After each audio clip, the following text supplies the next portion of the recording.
Scott, how's it going this morning? Good, good.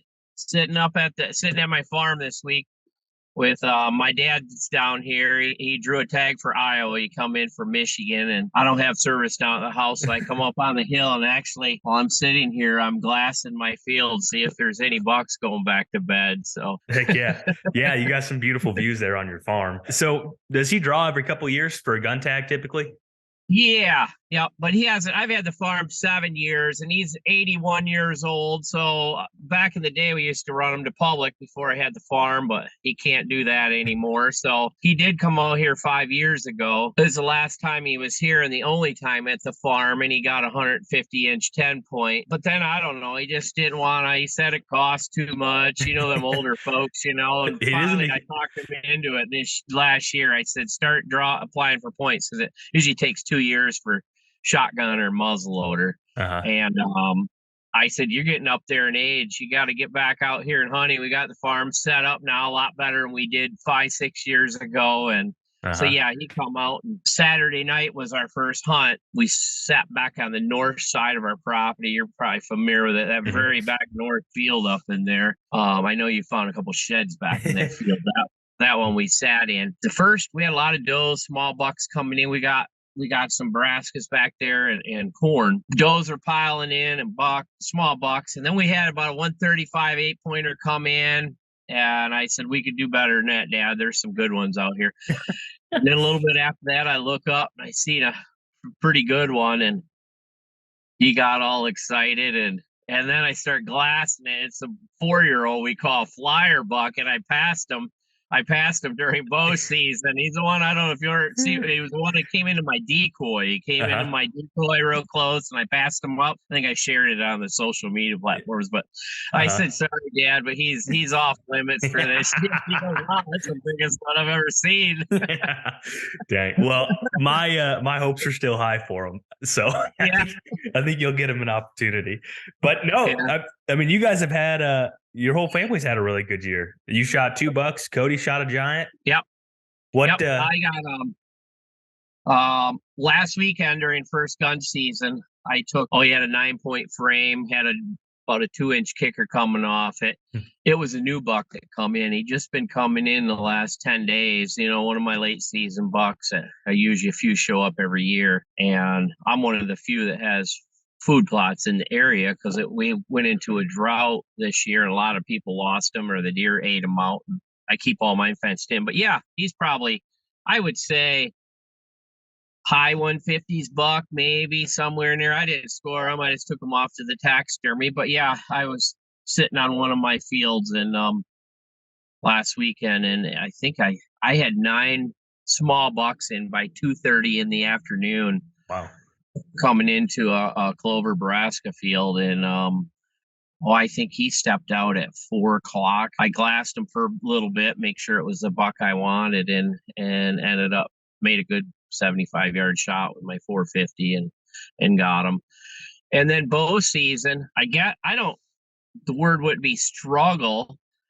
I didn't score till the end of bow season. I hunted primarily public all through October. I was on some really good bucks, like 160, 170 bucks, especially in this one area. I hunted hard and I just kept missing the big ones. I passed a lot of 130s, a couple 140s. The biggest one I seen come in and I at first light and I just couldn't. He was one of the 170 ones I think I was hunting. I had him on a scrape. He come in at 25 yards, 28 yards, I think it was. And I just couldn't. It was just too dark to get the pin on him. And he was messing around. And then all of a sudden, a 3-year-old come in and I thought, well, maybe that will distract him enough so it breaks light enough for me to get a shot at him. And they did. They kind of, that 3-year-old came in and the big one kind of circled around, all puffed up. And he went to the back of the tree and they diddled around for a bit. And I think I had enough shooting light. And then all of a sudden he turned and walked the opposite way through the trees. And I never got a shot at him, but. Dang. Yeah, and then I started having some bucks come into my place November, some decent ones, and I was after a pretty couple good ones, but I just couldn't get them close enough. Like I said, I passed up that buck we call flyer buck. I passed another real good 4-year-old, some real good high scoring 4-year-olds. But yeah, but got near the end of bow season week before it shut down, and I had to get back to work. I've been taking too much time off. And an old buck we call Brandon. We named him Brandon last year. He was a 5-year-old just because we figured he had to go. So I didn't want to name a buck Brandon, but it was time for him to go. He was an old bully buck that just didn't score much. So we hunted him kind of late seasons last year. He would never come up into the food sources, you know, that we were primarily hunting there in the evenings. We were trying to take him out and never had a chance at him. But yeah, he come in that last week of bow season and he was out there messing with the does. And I said, well, here's my opportunity. It's late in bow season. I'll fill my tag with a management buck. And yeah, he gave me I think a 43-yard shot. And I connected good. He went right through the shoulder area, busted that main bone in there, and an arrow went right into his heart. And I was using a fixed blade, actually an Exodus fixed blade. I was using. And yeah, he as he took off, he kind of face planted in the ground. Then he kind of got back up a little bit and ran into a tree, and then he wiped out about 10 feet beyond that. He was probably I would say mid-30s to high 130s 8-point, and it was just a great feeling to take a buck we've been trying, even though I didn't score really high, you know, just to outsmart the big old ones is cool. Yeah, absolutely. Yeah, 2 bucks I have. That was my bow tag, and then last week I used my land management, my landowner's tag. Yeah, so I still have a late season muzzleloader tag. So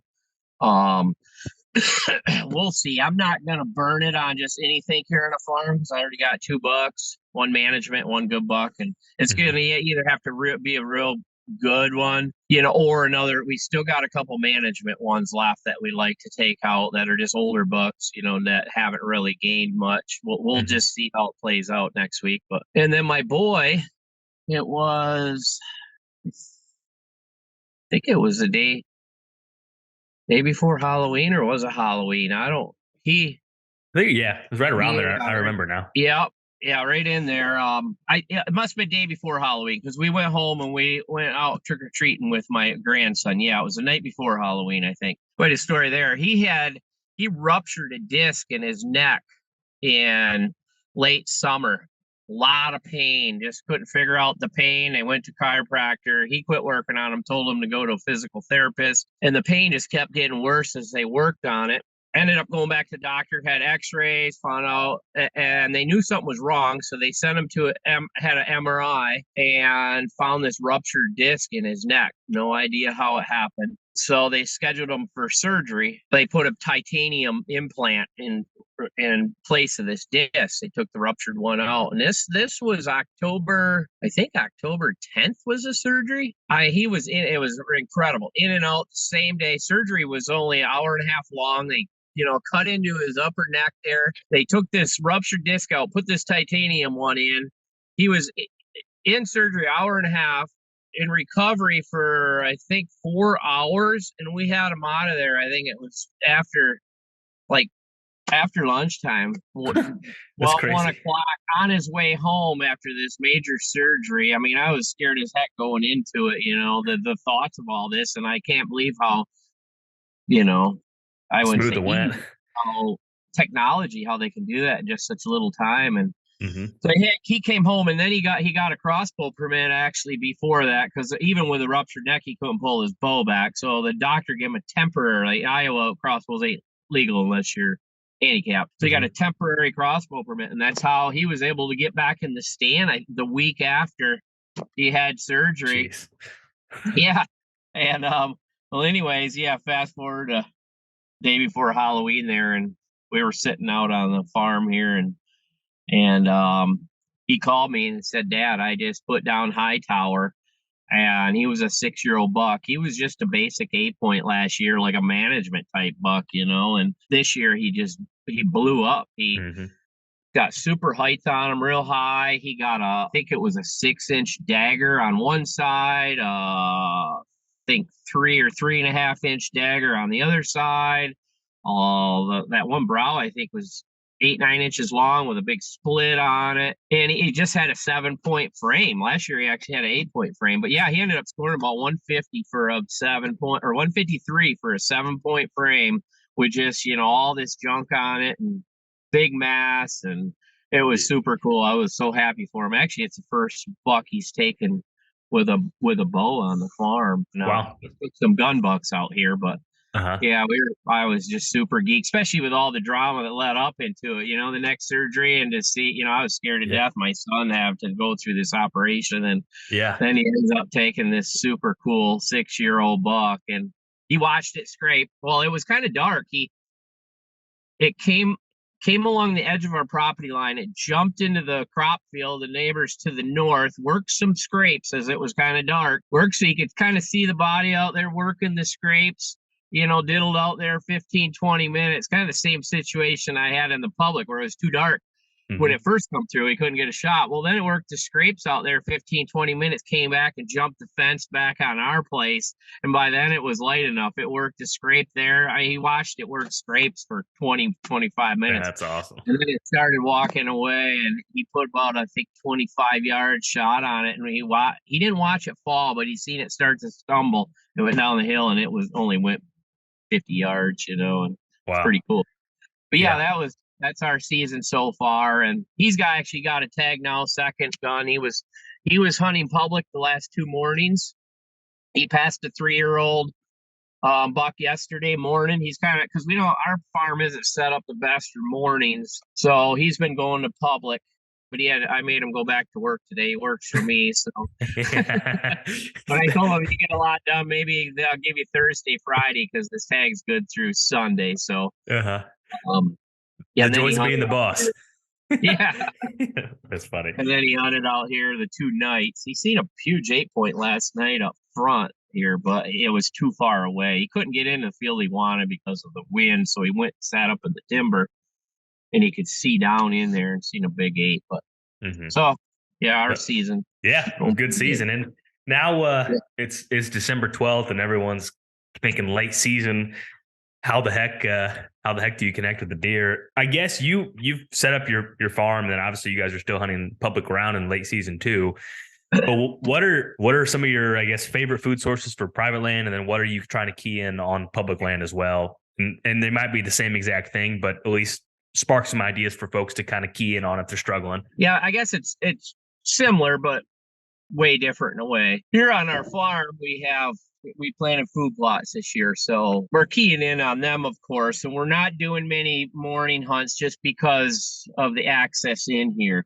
Now, if we have there's one up front, I've had a really good buck trying to get my dad on, but it's been so quiet in the mornings, really low wind, so we can't really get in without busting them up, and so it like good scenario if we have a 10, 15 mile an hour wind in the morning, which we have some coming up, we might be able to sneak into some of these morning spots. We got the wind to cover our movement to get into some of them, long as the wind and we don't have far to go off the road. That's like I kind of, if we got, I won't take a quad just busting through the middle of the property in the morning. I mean, me and my boy use our electric bikes, but with Mhm. my dad, I can't. My dad, Hop on. dad, they gotta get on a bike and ride Yeah. back.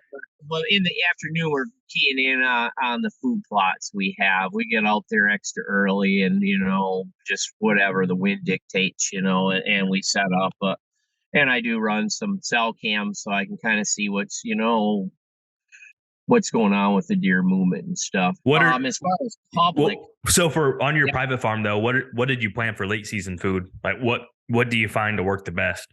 This is the first year I've really done corn here. I guess I did it the first year I lived here, but it was kind of a fail. Too many coons and stuff got into it. I had smaller plots. This year we run a couple cornfields a friend of mine planted, and they just turned out tremendous. We fenced them in, and the deer are just pounding them right now. We have a couple bean fields, but I also brassicas, sugar beets. I actually plant my sugar beets earlier in the year. Most people just throw them in with their brassicas. I plant them early in the year, like as early as April, so they get a nice big bulb, and the deer just love them. Hmm. If I got bean and corn alongside sugar beets, they'll just pile into the sugar beets and brassicas and stuff, and especially the sugar beets, they love them. Yeah, there's not too many people that praise. There's just not a lot of people that plant sugar beets, to be completely Yeah, honest. But they're you're hard to grow. uh Some guys throw them in their brassica mixes, but they're hard to grow, most of them are not Roundup ready, so they're hard to manage with the weeds. There is some herbicides you could get to keep some of the weeds out of them, but Mhm.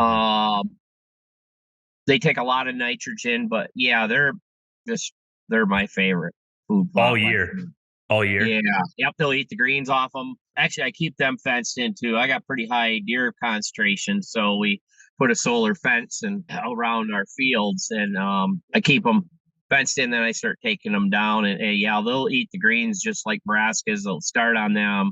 They'll tear up the bulbs. I've watched these deer. Some of them will grow the size of a football. They'll eat the top off a sugar beet, and then they'll sit there and keep pawing at it in a half frozen ground to try to dig it up when they can just step like 2 feet away and eat another sugar beet. They'll work on that one. They'll work on that one bulb and just keep digging at it. It's hilarious watching them. So So yeah, basically, sugar beets with the grain is kind of your favorite. Uh, yeah, yeah. I you kind of know, alternate them, in the same yeah. field. So if most of my fields are smaller here because I got all these ridge tops. So if I got a 2 acre field, it's pretty good sized field. So I put 1 acre like sugar beets or brassicas mixed in, a 1 acre beans or corn, and then if it's a little warmer, they pile into them sugar beets, brassicas. A little colder, they'll pile into more into the beans or corn. See, I got both of them right there. They're Hmm.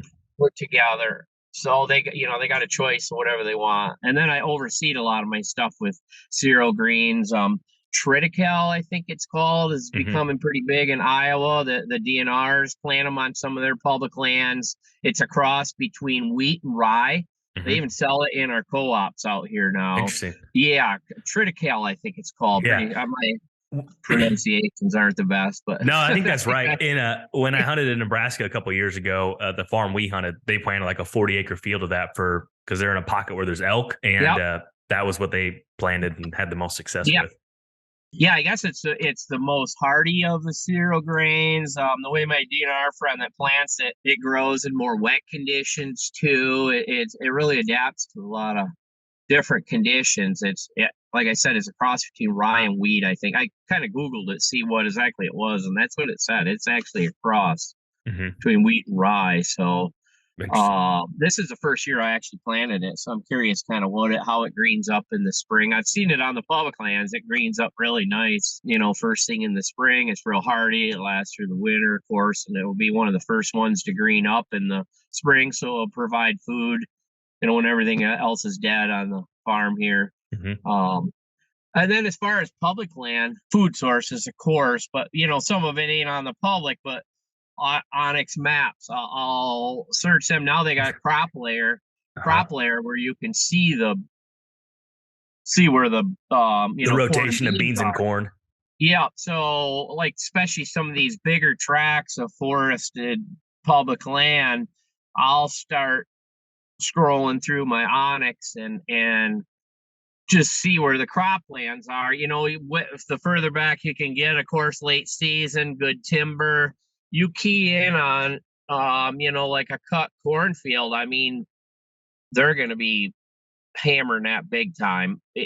If it's back in a ways, and so then we go back in and just try to pinpoint our bedding where they're coming from. They're probably, it depends how cold. It's real warm this week, so they're Hmm. more scatterbrained. But as it gets colder, they'll have a just bed to feed. They'll go back in a couple 100 yards or maybe more, depends on the bedding source. If they can bed especially in this hill country, they'll bed on the southeast slopes for the sun. You can figure that off your your maps, your electronic Hmm. maps, and just kind of get in between on the trails and terrain features, and it's pretty deadly. That's what I'm going to do my late season I'm probably going to do kind of the same thing. I'm going to be hunting the public lands heavy in the mornings, get in close to their bedding areas. I have a few spots actually where my son went. Now, there we're kind of keying in on the neighbors. I know this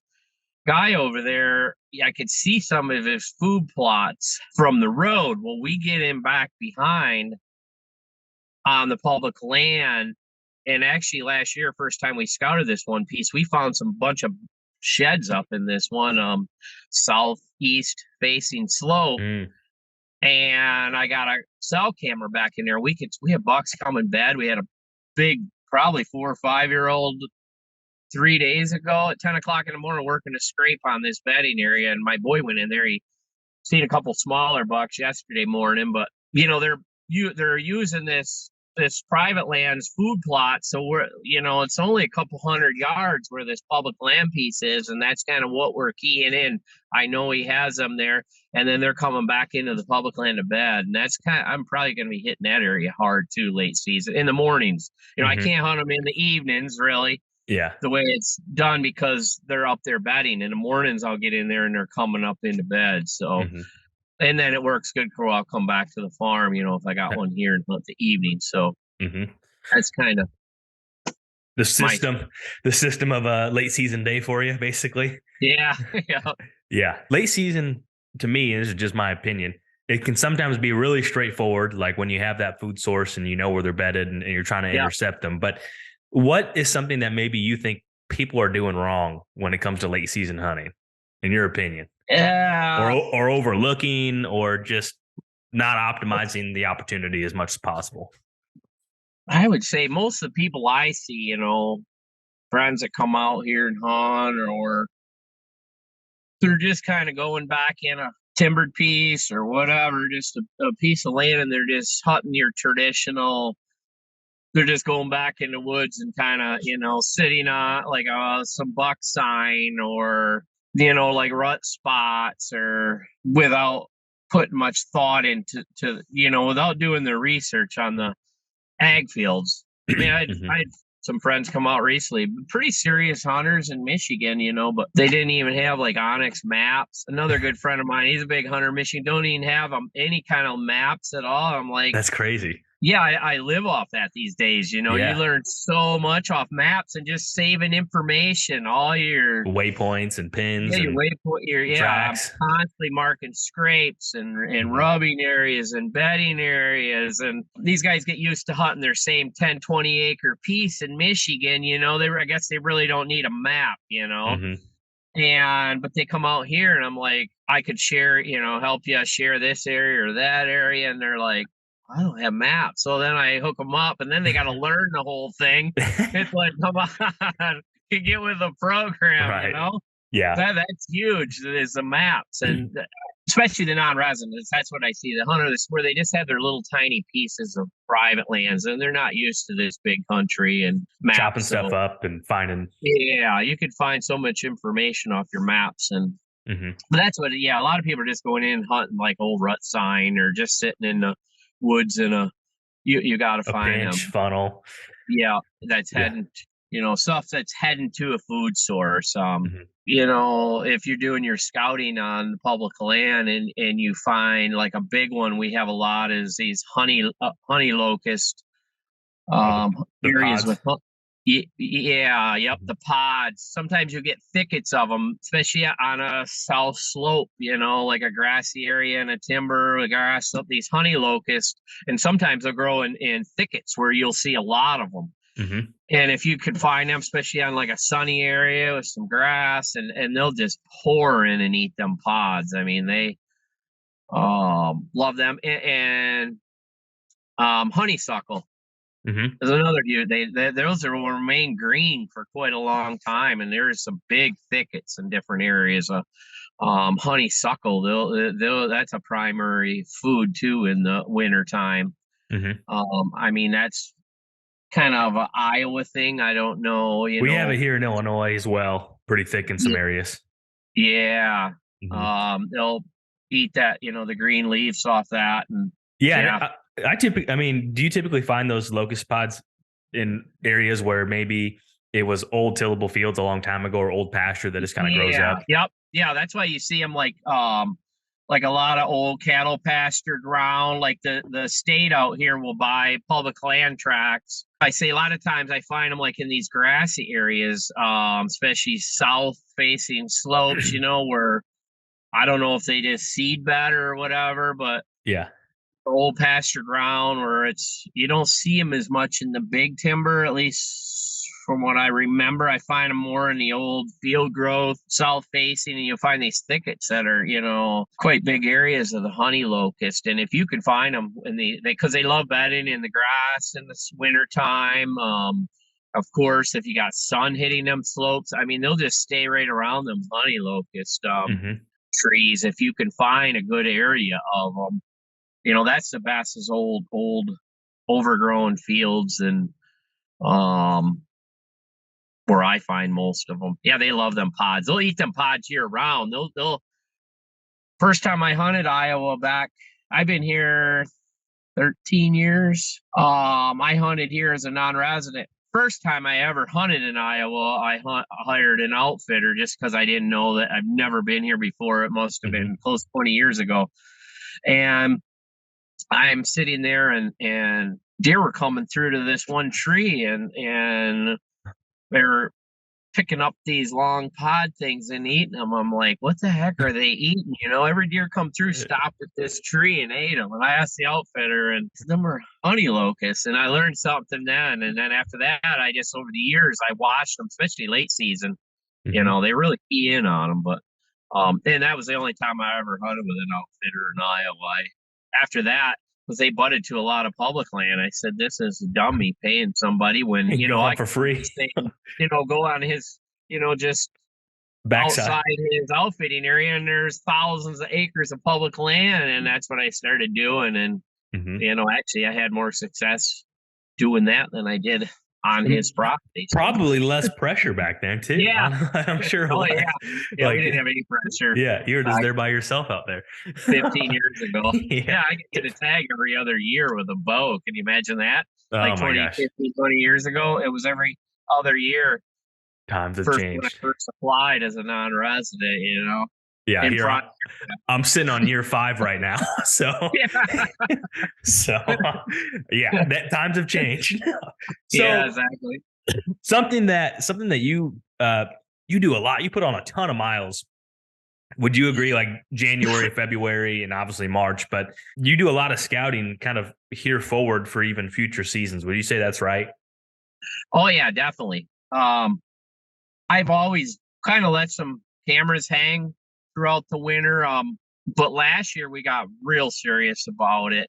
2019, there was actually a 230-inch buck, 240-inch. Most of my friends had a lot of pictures of them in the fall. So I was trying to find if he survived some of the public land areas where I had pictures in two different areas. Actually, they were 3 miles apart from his summer area. I had pictures of him in his rutting area, and I heard of rumors of people having other pictures of him, some of the private land surrounding. So I just cluster bombed the areas with cameras just to try to pick up if he survived, kind of his patterns, if I did.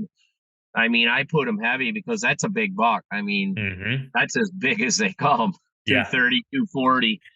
And so I just cluster bombed the area. I never got him, never seen or heard from him ever again. No idea if he got wounded, died in a ditch, if he got sick, if somebody poached him. No one knows. And he just disappeared. And I've always run a few, but last year we were driving by, we could see these deer back in the field and on a piece of private land coming to a bean plot, about a 3/4 mile or half a mile back in, I guess, because we were glassing, but they were too far to see what they were. And I thought, well, there's public land in that back piece. So me and my boy, well, we'll just start placing cameras, in where they're coming. They were kind of pretty close to the border of public. We put cameras back on all the trails. In the winter, there's good defined deer trails. Hmm.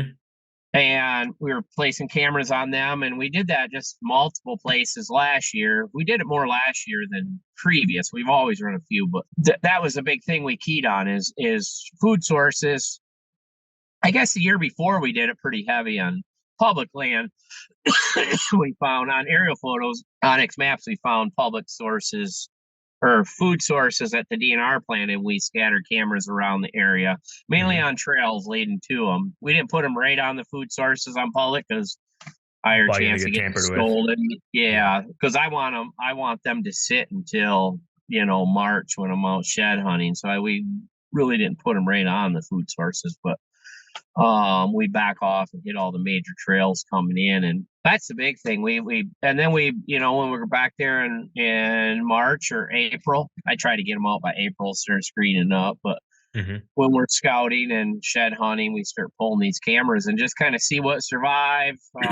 Not necessarily are these bucks gonna live right there because it's late season and they congregate going into these ag fields, but it gives me a starting point, something to work off of, What kind of if age there's a classes great. in there in the area, and a Yeah, lot of exactly. information. And I mean, if something really big shows up, I can expand from there, try to figure out where he came from, that following summer, fall, put cameras, in the nearby areas, just try to pick something up, see if I can locate where he's at. It gives me a starting point, see what bucks are left, or if there's a high concentration of bucks, like a couple spots we had last year, then I know, they're going to be close by somewhere come Mhm. fall. So Um, here's a tough one. Would you rather I say, Scott, you can only run cameras in the months of January and February, or you can only run the map. You're losing 2 months. So you can either pick January, February, or you can pick August and September. But if you pick August and September, you can't run cameras in January, February, and vice versa. That makes sense. Basically, what information is more important to you? yeah, I'm thinking. Well, that's a tough one. I would say August, September. You would choose August, September over January, February? I think so. I get more bucks than that and alive. I mean, them bucks are there now, and I know they're going to be somewhere within a mile. Mhm. I mean, late season's nice. It gives me something to look forward for the following year, but that August, September is pretty live, you True. know. Right around the Um, corner of season. yeah, it's right before season, and then bucks are, especially in August, they're so big and beautiful with velvet on their. They are. That's one of my favorite months to run cameras. Yeah, They just look so yeah. huge. I mean, that's a hard call. I run them all times of the year, but Uh-huh. I just love being out there running stuff, and then I got something to work off of. I mean, late season's great. I can see what survived and give me something to work off of, and then go back in and put them August, September, and see if I can find them. So it kind of Go together. go together. Uh-huh. So let's say someone is gonna, follow this type of strategy, and they're instead of pulling their cameras in and their season's coming to a close, and they're like, well, I'm just gonna pull these in before all the shed hunters get out. But they decide to go deploy those cameras to see if they can find a congregation of bucks or an area that maybe they've overlooked and they've always been curious about, and they find the key food source. What would you tell that person? They find the buck. What would you tell that person to do, leading up to next season to try to, put their tag around that deer come October, November, December, or even January next year? If you got one that you pick up late season, I guess that summer or that August, September, just try to find him with cameras. Glass, he might not be in that same spot, but glass some of the surrounding. You can't get access to a lot of private pieces.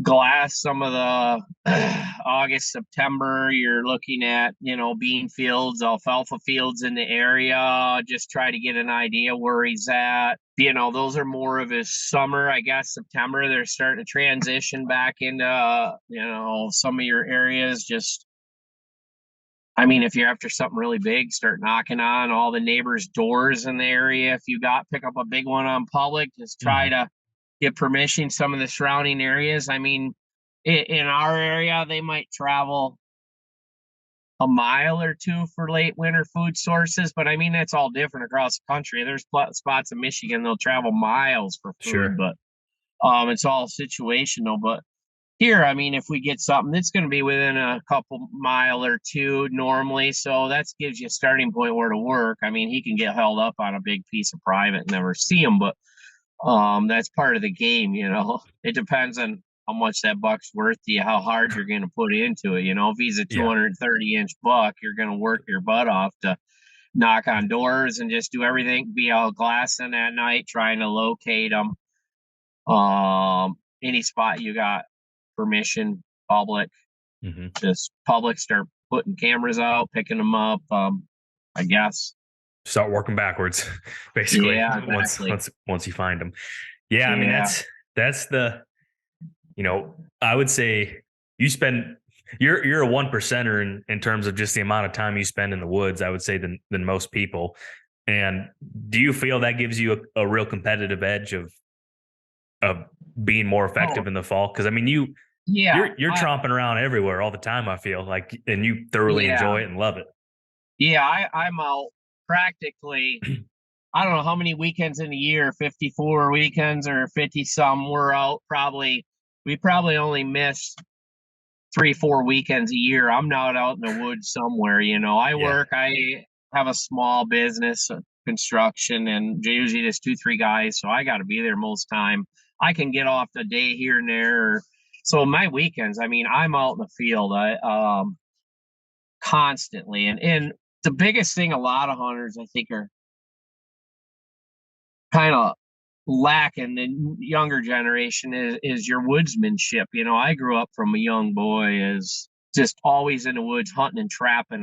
Started catching my first muskrat when I was 12, and you know, just constantly since I was a little boy. And woodsmanship is huge. The more time, and you pick that up just by being in the woods. Hmm. um, my dad and grandpa were hunters, but not my style. They were more, you know, go sit in the blind. My dad was never a big deer hunter, what my grandpa was, but I just learned most of it self-taught just by being in the woods. The more time you can spend in the woods, just walking and learning things, you know, it's huge. You know, so many. It's our generation, or generation younger. They want instant gratification. They just want to go sit out in the woods, and you have to put your time in and learn things. Hmm. So Just get out. what should a younger guy be looking at to improve their woodsmanship? Like just spending time in the woods with maybe Yeah, people that have more just experience than you. yeah, spending time in the woods, just walk around. Your maps are huge these days. I mean, back when I was young, we used to look at paper maps, you know. And then I got friends these days that don't even use maps. And I was in my 20s buying aerial, you know, topo maps online. I was always just into it. You know, if you're Yeah. seriously into this hunting game, put focus, you know, give it 100%. I try that with most things in life. Just give it 100%. If it's something you really want to pursue, just get out there and enjoy yourself. Walk the woods and just learn things. You know, you see rubs and scrapes, just don't look at it. Look at the picture, like where they're, you know, what was this buck doing when it came through here? Where's this bedding area? You know, look back, backtrack, just spend some time and think about it. Same as your camera pictures. Hmm. You know, most people just scroll through the cards. Oh, there's a buck, but you have to look at the whole story of that. SD card can give you a whole story. You know, if what time of day that buck's coming in. You know, if it's morning time, if it's an hour after daylight in the morning, he's bedding nearby. Just put a story to piece that together. Hmm. I know a lot of people just look at the pictures, but if you're a young hunter, just Ask why. yeah. Hmm. What's this buck doing on this camera? You're out in the woods. You know, why is he got a scrape here? You know, where is he batting? Try to put all them together, all them parts, pieces to the puzzle, and you'll become successful. That's huge woodsmanship. You have to learn the Hmm. animal. That's why a lot of good hunters were trappers at one point in their life. And I've been trapping. I still trap. I Yeah. like coyotes. I've trapped probably over 300 coyotes, and I'm not really a trapper anymore for fur. I just do it for management on my lands. And coyotes are one of the hardest things to fool, and Trap. I've trapped a Yeah. ton of them Super in the smart. box. And yeah, just get to learn, learn animals. I know them inside and out. Just spending so much time, it's kind of my life, besides I have to work, but but then if you work, you get to do the other things you enjoy. So yeah, exactly. it makes it more special. But no, that's really good Yeah. advice. And I think I know myself, like when we shed hunt or go spring scouting with you, like those types of situations I always really enjoy because I always learn something, pick something up a little bit different, see how you look at something versus how I look at something. And I think that's good advice as well. Just spend time with maybe someone that has a few more years under their belt. Yeah, Yeah. exactly. So, well, I'll let you get back to your day. I know you're Mr. Guide here today for your dad. So Yeah. I hope you guys have a really good second season of shotgun and also a good late season as well.